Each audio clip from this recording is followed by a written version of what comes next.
This is where I lost the 330. When we started out, this water was right up here to the top of this levee. And then yesterday when we come in here, remember that trap was a foot or so out of the water, so I moved it down. And then today I get here and there's hardly no water in here whatsoever. So this trap's fixing to get pulled.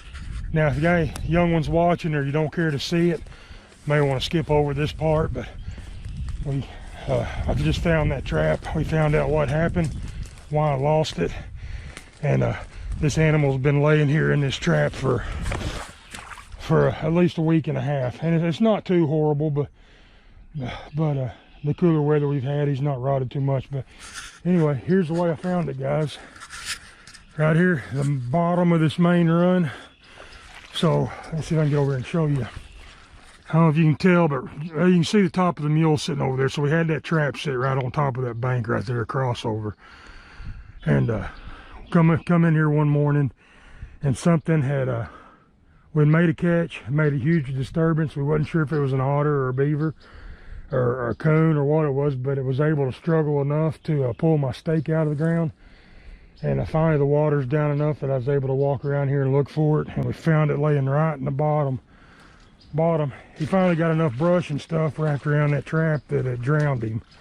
And it is a beaver, pretty decent sized beaver. And he just laying right here in the bottom of this run once the water got down. So that right there, you can tell what happened. Hey, we got him caught by the tail. And when you catch a beaver by the tail, it's not because they made it through your trap, it's because they were leery of your trap sitting there. Your trap, I believe we may have made a catch a couple of days before this one. I'm not positive on that, but whether that other beaver being caught in that trap or just that trap sitting there itself wasn't normal to this beaver, and he was being cautious. And what he done is he put his trap sitting right here. He come up here and put his nose to that trap, checked that trap out and said, hey, this isn't right. And he turns right around with his butt facing that trap, and he takes his tail and he slaps it.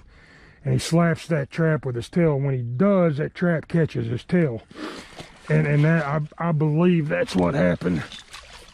I believe that's what happened with this beaver right here. So, I mean, it's a full catch on his tail.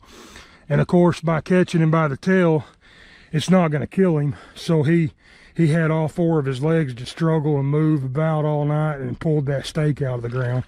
And that's just what happened. That just happens.